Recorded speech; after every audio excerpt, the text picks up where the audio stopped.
ప్రియ శ్రోతలారా, ఈ రోజున మన పాఠం 1 పేతురు 3వ అధ్యాయం 1 నుండి 7వ వచనం వరకు. జాగ్రత్తగా వినండి. స్త్రీలారా, మీరు మీ స్వపురుషులకు లోబడి ఉండండి. అందువలన వారిలో ఎవరైనా వాక్యమునకు అవిధేయులైతే వారు భయముతో కూడిన మీ పవిత్ర ప్రవర్తనను చూచి వాక్యము లేకుండానే తమ భార్యల నడవడి వలన రాబట్టబడవచ్చు. జడలు అల్లుకోవడం, బంగారు నగలు పెట్టుకోవడం, వస్త్రములు ధరించుకోవడం, వెలుపటి అలంకారము మీకు అలంకారముగా ఉండక సాధువైనట్టి మృదువైనట్టి గుణము అనే అక్షయాలంకారము గల మీ హృదయపు అంతరంగ స్వభావము మీకు అలంకారముగా ఉండాలి. అది దేవుని దృష్టికి మిగుల విలువ కలది. అటువలే పూర్వము దేవుణ్ణి ఆశ్రయించిన పరిశుద్ధ స్త్రీలు తమ స్వపురుషులకు లోబడి ఉండుట చేత తమను తాము అలంకరించుకున్నారు. ఆ ప్రకారము శారా అబ్రహామును యజమానుడు అని పిలుస్తూ అతనికి లోబడి ఉన్నది. మీరు యోగ్యముగా నడుచుకుంటూ ఏ భయమునకు బెదరకుండా ఉంటే ఆమెకు పిల్లలవుతారు. ప్రియ శ్రోతలు, ఈ వాక్య భాగంలో భార్యాభర్తలను గురించి, వారి మధ్య ప్రవర్తిల్లవలసిన సంబంధ సహవాసాలను గురించి భక్త పేతురు మాట్లాడుతున్నాడు. భార్య భర్తకు లోబడాలి. భర్త దేవునికి లోబడకపోతే, దేవుని వాక్యాన్ని గైకొనకపోతే భార్య ఏం చెయ్యాలి? తన వైఖరిని బట్టి, తన ప్రవర్తన ద్వారా భర్తను ఒప్పించాలి. మాటతో కాదు, తన ప్రవర్తన ద్వారా ఆమె అతణ్ణి మార్చగలిగి ఉండాలి. భార్య యొక్క సత్ప్రవర్తన భర్తపై గొప్ప ప్రభావం చూపెడుతుంది. భార్య భర్తను దేవుని మార్గానికి రాబట్టుకోగలదు. భార్య ఒక్క మాట చెప్పకుండానే భర్త మారిపోతాడు. ఆమె వినయం, విధేయత, అణకువ, నేర్పు భర్తను వశపరుచుకుంటాయి.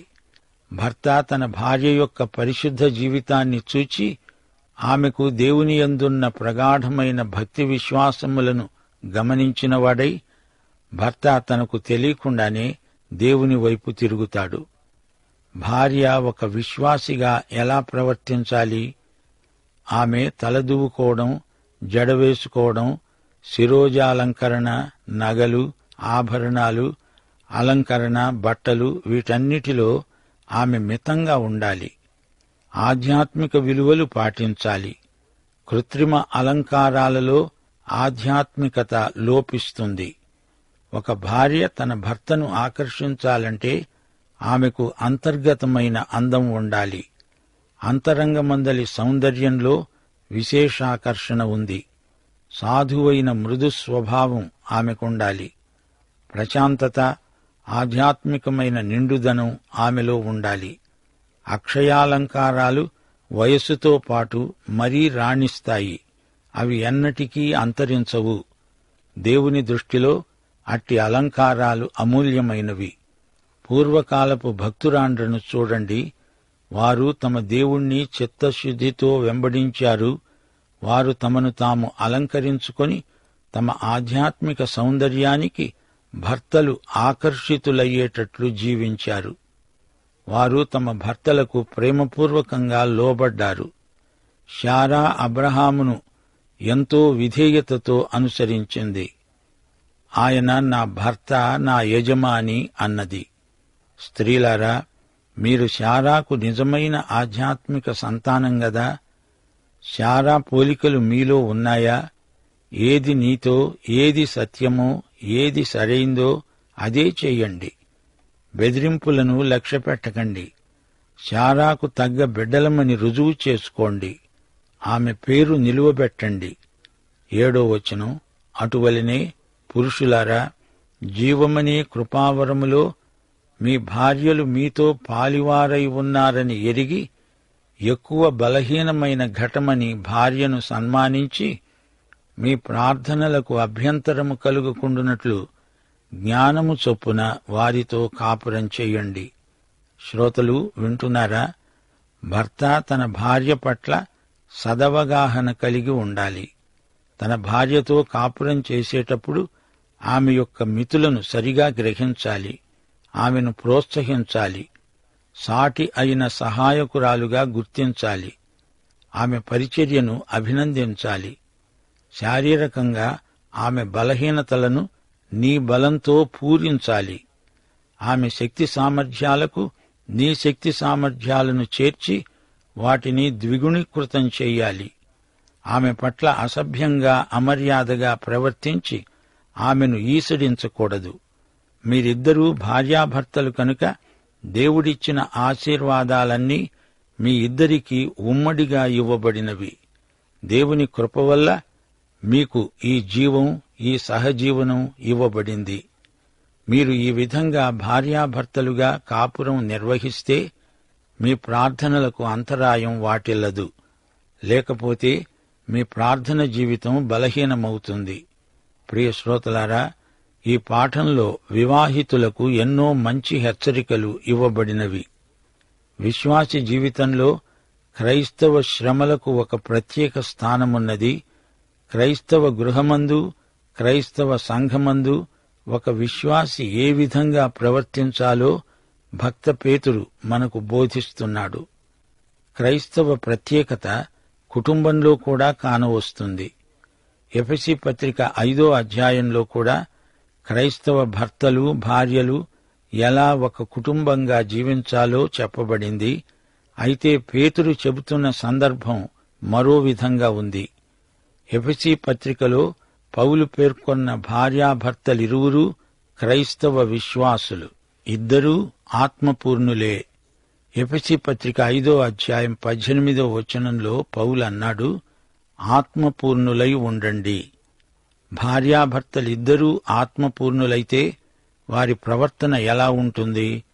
ఎఫెసీ పత్రిక 5వ అధ్యాయం 22వ వచనం, స్త్రీలారా ప్రభువునకు వలె మీ స్వంత పురుషులకు లోబడి ఉండండి. 25వ వచనం, పురుషులారా మీరు మీ భార్యలను ప్రేమించండి. అలాగే సంఘమును ప్రేమించి దాని కొరకు తనను తాను అప్పగించుకున్నాడు యేసుక్రీస్తు. పౌలు క్రైస్తవ గృహాన్ని గురించి మాట్లాడుతున్నాడు. ఈ ఇంటిలో భార్యాభర్తలిద్దరూ ఆత్మపూర్ణులే. అతడు ఆమెను ప్రేమిస్తాడు, ఆమెను ప్రాణంతో సమానంగా ప్రేమిస్తాడు. వైవాహిక వ్యవస్థలో శిరస్సెవరు? పురుషునికి అట్టి ఆధిక్యం ఇవ్వబడింది. భార్య లోబడాలి అని చెప్పినప్పుడు చిన్న పిల్లలు తల్లిదండ్రులకు చూపే విధేయత లాంటిది కాదిది. భార్యను పసిపిల్లను చూచినట్లు చూస్తావా? అది క్రమం కాదు. భార్య లోబడటమనేది వ్యక్తిత్వం గల ఒక మనిషి స్వచ్ఛందంగా, ఇష్టపూర్వకంగా లోబడుతుందని అర్థం. పౌలంటున్నాడు, చూడు, నిన్ను నీవు నీ భర్తకు లోబరుచుకో. ఎందుకనగా నీ భర్త నిన్ను ప్రేమిస్తున్నాడు. అనగా నీ భర్త ప్రేమకు నీవు ప్రతిస్పందించు. నా ప్రియసతి, నేను నిన్ను ప్రేమిస్తున్నాను అని అతడంటే నీవు బదులు చెప్పాలి, నేను నిన్ను ప్రేమిస్తున్నాను. అదే లోబడడమంటే. ప్రతిరోజూ లోకమంతటా పెళ్లిళ్లు ఎన్నో జరుగుతున్నాయి. ఎందరో దంపతులవుతున్నారు. పెండ్లి జరిపించే దైవ సేవకుడు ఎంత జాగ్రత్త వహించాలో ప్రత్యేకంగా చెప్పనక్కర్లేదు. వివాహం 3 అంతస్తుల్లో 3 ప్రాముఖ్య లక్షణాలతో మనకు కనిపిస్తుంది. మొదటిది భౌతిక స్థాయి. భౌతికం ముఖ్యం కాదనుకోకండి. దీని గురించి లోకం ఎక్కువగా మాట్లాడుతుంది. ఇది లైంగిక సంబంధం. భార్యాభర్తలకు మాత్రమే భౌతికమైన ఈ లైంగిక సంబంధం అనుమతించబడింది. ఇద్దరూ విశ్వాసులైనప్పుడు ఈ లైంగిక సంబంధంలోకి ఆధ్యాత్మిక పరిమాణం వచ్చి చేరుతుంది. ఇది దేవుడు ఆశీర్వదించిన సంబంధం, బంధం. ఇది అందమైనది, ఆనందకరమైనది. అందులో ఎట్టి సందేహమూ లేదు. ఈ లైంగిక సంబంధంలోని ఆధ్యాత్మికతను విశ్వాసులు మాత్రమే గ్రహించగలరు, అనుభవించగలరు. ఈ భౌతిక సంబంధాన్ని క్రీస్తునందు దేవుడు ఆశీర్వదించాడు. భార్య భర్తను, భర్త భార్యను, పరస్పరం ప్రేమించుకోవడానికి దేవుడు జతచేశాడు కాని మరి దేనికీ కాదు. నీవు భార్యవు, నీకు అతడు భర్త. భర్త ప్రేమకు భార్య ప్రేమ లోబడుతుంది. ఇక వివాహానికి రెండో స్థాయి ఉంది. ఇది మానసికం. మొదటిది శారీరకమైతే ఈ రెండోది మానసికం. భార్యాభర్త కలిసి ఒకే పని చేస్తూ ఒకరికొకరు సహాయపడుతున్నప్పుడు కలిగే మానసిక తృప్తి, ఆనందం. ఇద్దరి అభిరుచులు, రుచులు ఒకటే అయినప్పుడు ఎంతో మానసికానందం. ఇద్దరికీ ఇట్టి ఆనందం కలుగుతుంది. ఇది మనసుకు ఎంతో ఆరోగ్యం. ఒకరికిష్టమైంది రెండో వ్యక్తికి ఇష్టం కాకపోతే, ఎవరిష్టం వారిదే అయితే అది వినోదం కాదు, విషాదం. ఇక మూడో అంతస్తులో వివాహాన్ని చూడండి. ఇది ఆధ్యాత్మిక స్థాయి.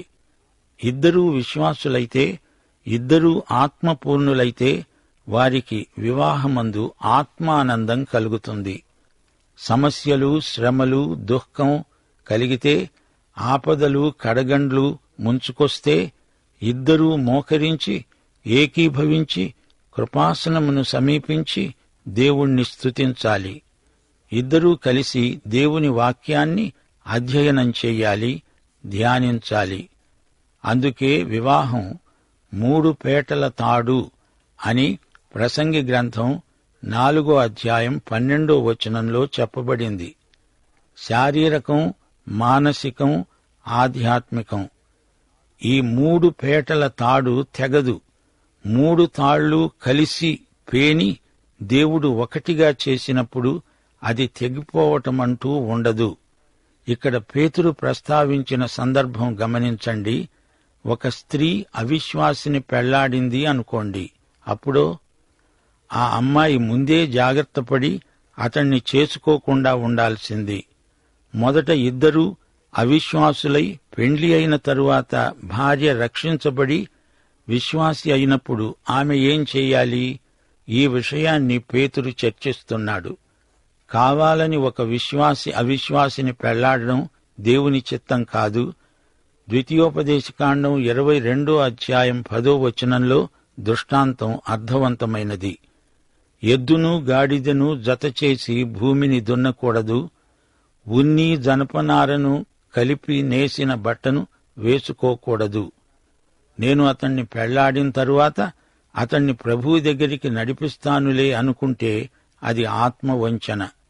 పెళ్లి అయిన తరువాత నీ భర్త అవిశ్వాసి అయినప్పుడు నీ ఆధ్యాత్మిక శక్తి తగ్గిపోయింది.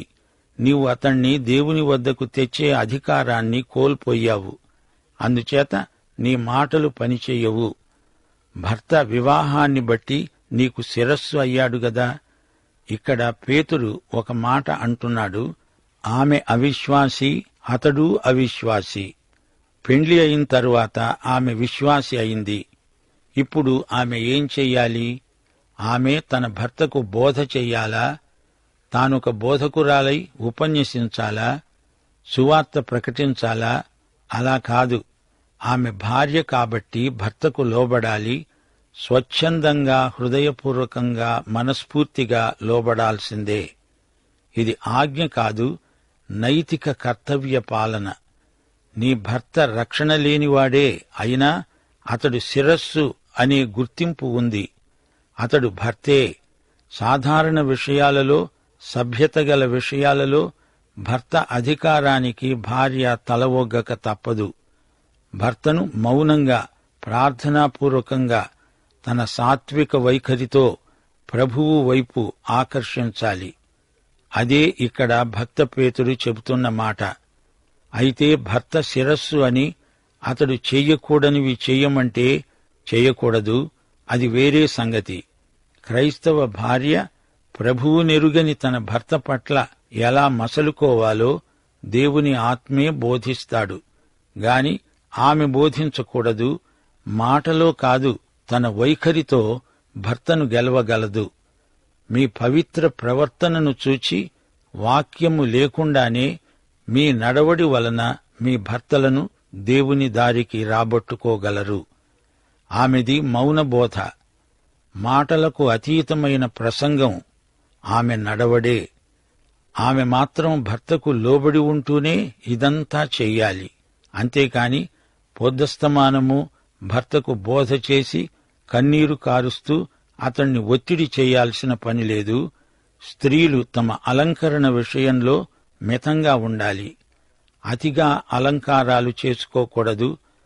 తలకు పెద్ద సవరాలు, పెద్ద కొప్పులు క్రైస్తవ అలంకారాలు అనిపించుకోవు. ప్రియ సహోదరి, నీలోని క్రీస్తు అవతలి వ్యక్తికి కనపడాలి. అంటే నీవు నిరాడంబరంగా ఉండాలి. అలంకారం అసహజంగా ఉండకూడదని పేతురు ప్రబోధం. పొలంలో కంకులేరుకుంటున్న రూతును బోయజు చూచాడు. అతడు ఆమె చేత ఆకర్షితుడయ్యాడు. ఆమె అంతఃసౌందర్యం అతణ్ణి ఆకర్షించింది. ఆమె సౌశీల్యానికి అతడు ముగ్ధుడైపోయాడు. అలంకారాలు మితంగా ఉండాలి. పరిశుద్ధాలంకారాలు ఎక్కువగా ఉండాలి. రూతు అందం, రాహేలు సౌందర్యం, శారా ఆధ్యాత్మిక అలంకారాలు నేటి క్రైస్తవ యువతులకు ఆదర్శం కావాలి. శారా అందం చూచి ఏ రాజు ఆమెను అపహరిస్తాడో అని అబ్రహాము భయపడలేదా? శారాకున్నంత అందం అరుదు అని గుర్తించబడింది. శారా మనఃపూర్వకంగా అబ్రహామును తన యజమానిగా గుర్తించింది. అది వాక్యానుసారమైన వైఖరి. భర్త భార్యను బలహీనురాలు అని చెప్పి సన్మానించాలి. స్త్రీ స్త్రీయే, పురుషుడు పురుషుడే. ఈ తారతమ్యం దేవుడు పెట్టిందే. అతడు ఆమెకు ప్రథమ స్థానమివ్వాలి.